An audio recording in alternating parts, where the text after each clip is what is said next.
Joining us this morning is Dr. Kim Anderson, Crops Marketing Specialist at OSU, here to talk to us about wheat prices.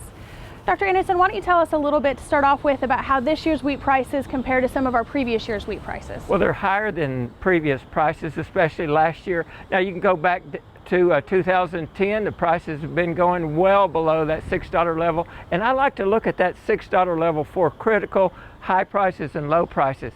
Prices went above that in September of 2010, essentially stayed high above $6 through 14, but between February of 2014 and July of 2021, prices stayed below $6. We're above $6, so we've got relatively good prices. Okay. What do you think attributes to these higher prices? Well, I think these prices are high. You can go back to looking at this year's production around the world. We had record production at 28.5 billion bushels, almost the same as last year, just slightly higher. However, our consumption this year was a record 28.8 billion bushels. You know, it's higher than production. And last year we had 28.0 billion bushels, which was higher than the year before. So we're reducing stocks. Ending stocks are projected to go from 10.9 billion bushels in 2019 down to 10.2 billion bushels this year. There's a lot of uncertainty in the market. You can look at the Ukraine-Russian conflict going on right now. It makes it uncertain about wheat being shipped out of the Black Sea ports. Also, you can look at the major exporter minus the European Union. You've got Ukraine, US, Argentina, Australia, Canada, and Russia, all basically hard red winter wheat exporters. Of course, Australia's is a white wheat, a soft white wheat, but it competes directly with our hard red. You look at the 5-year average on the US, for these exporters, we averaged 1.34 billion bushels. This year we produced 956. It's 16% over the 5-year average, down to 12%. How you look at Russia, their average production was 2,854 million bushels.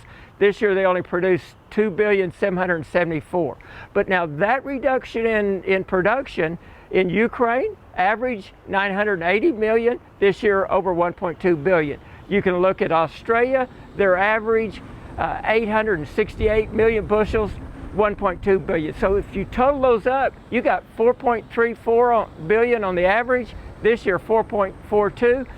Higher production, but still higher prices, and that's because of the above average consumption. How high do you think wheat prices could go? I think $9 is a limit. You go back to that 2010 through 14 period, we hit that $9. Actually, we hit $9.03 on two different times, one in February 11 and one in July of 12. So that $9 is, I think, a critical level, and I think we could hit that again. You go back to 2008, you can see wheat prices going up to $12.65. If this drought continues in the United States and we lose other crops with consumption being higher than production, we could run up to that $10, $11, maybe even $12. Not very likely, but it could happen. So on the flip side, how low do you think prices could go? Wheat prices got down to $2.73 a bushel. Are we going to get that low? I don't think so. I think that $6 is going to be a hard price to break through on the bottom side. I think we can hold that. If we do, I believe $5 will be our low price for the next year out. Well, thank you, Dr. Anderson, for that wonderful information about wheat markets for this year and for sharing information with our viewers.